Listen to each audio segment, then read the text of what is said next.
muda mesti siapkan diri. Makanya saya pesen dari sekarang nih, dengerin nih, anak muda yang besok mau jadi pemimpin, mumpung dari muda jangan maksiat, jangan bikin perkara-perkara kejahatan, jangan. Kenapa? Karena masa muda Anda kalau diisi dengan maksiat, dengan narkoba, dengan minuman keras, dengan persinahan, dengan segala macam kemunkaran, maka besok begitu Anda menjadi pemimpin, kemunkaran, jejak-jejak kejahatan Anda akan dikumpulkan orang lawan politik Anda untuk memeras Anda, saudara. Hati-hati. Begitu jadi pemimpin, mau bikin keputusan bagus, didatengin. Lu keluarin tuh putusan. Ini foto bugil lu gue keluarin nih. Lu keluarin tuh keputusan, ini ada jejaknya nih. Lu pernah berbuat jahat, lu pernah nyuri, lu pernah ngebunuh. Ini namanya pemerasan, saudara, pemerasan politik. Dan saat ini pemerasan politik sedang terjadi. Kita lihat saat ini berapa banyak anggota DPR kita, pejabat kita melempem, saudara, nggak berani untuk mengatakan yang benar.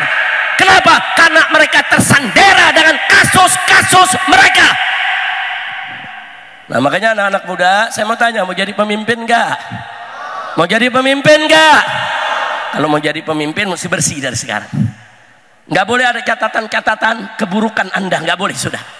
Kalau Anda punya keburukan, cukup yang tahu Anda dengan Allah saja, ya ikhwan. Jangan diumbar itu kejahatan, jangan diumbar itu maksiat, jangan diumbar itu kejelekan. Cukup Anda dan Allah yang tahu. Anda harus tampil sebagai orang soleh, taat, takwa, baik, benar. Tidak boleh ada celah orang lain tahu, saudara.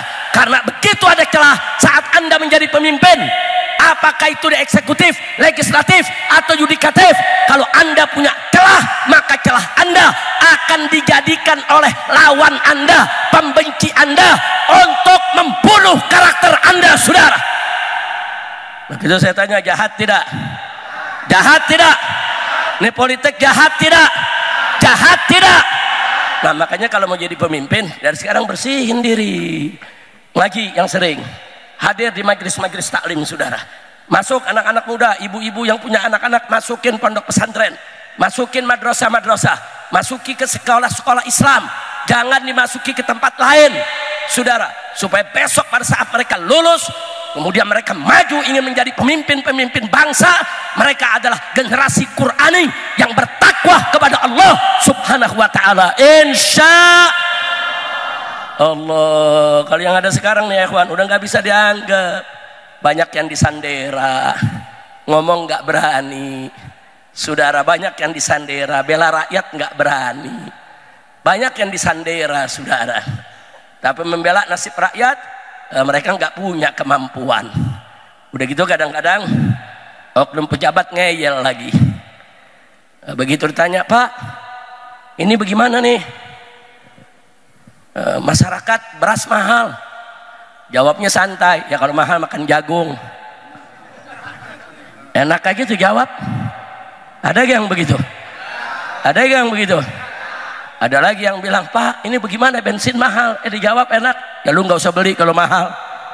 Kurang ajar gak tuh jawaban?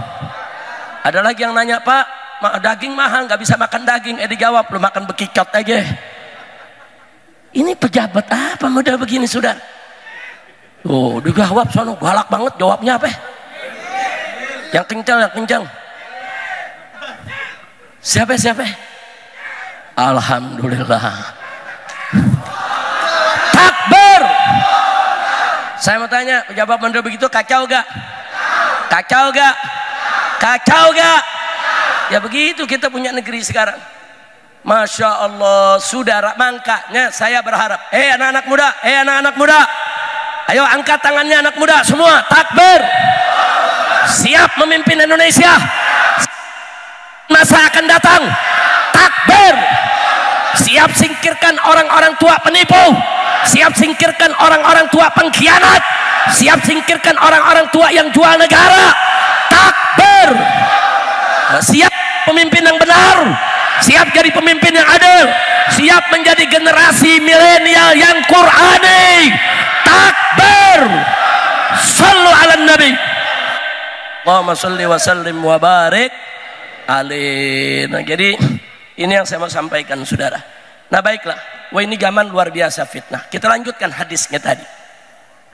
Setelah Nabi katakan begitu, saudara, akan datang kepada umat manusia satu zaman yang penuh kebohongan. Sanawat hadda'at, tahun-tahun yang penuh dusta.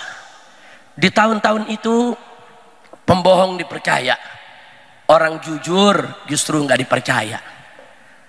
Pengkhianat dikasih amanat, disuruh jadi pemimpin.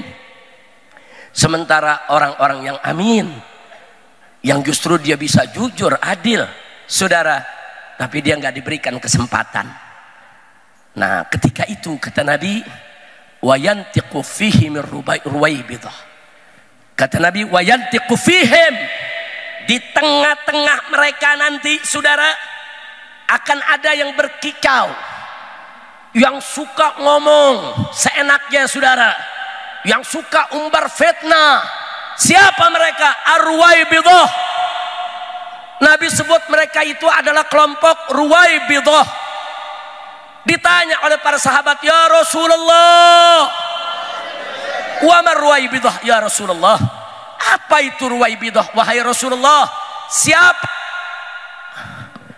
Nah kalau di dalam riwayat Al-Mustadrak, jawabnya ar-rajulu tafih yatakallamu fi amril ammah, orang yang nggak ngerti apa-apa, saudara, tapi sok tahu bicara tentang urusan umat, saudara. Kalau di riwayat lain dikatakan, siapa itu Ruwaibidah?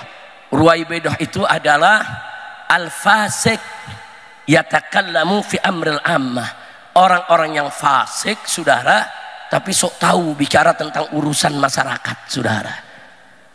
Di hadis yang lain disebutkan, siapa mereka ya Rasulullah? Nabi menjawab, al-fuwaisak.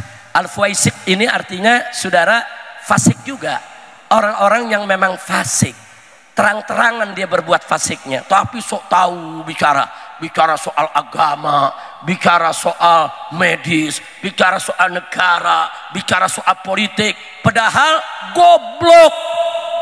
Lu tahu goblok? Tolol. Tahu tolol? Bego. Tahu bego? Dongo. Tahu dongo? Blow on. Apalagi lu tambahin dah. Iya bukan, saudara, udah nggak tahu apa-apa sok ngomong, ye, nggak ngerti agama sok ngomong agama, pala lu bomenyan. Kacau tidak? Kacau tidak? Nggak tahu nasab, mau bicara nasab, ye, unyil. Ngaji nggak pernah bicara nasab. Fakta menunjukkan nasab Ba'alwi tidak terbukti. Ye. Parno. Ada yang begini,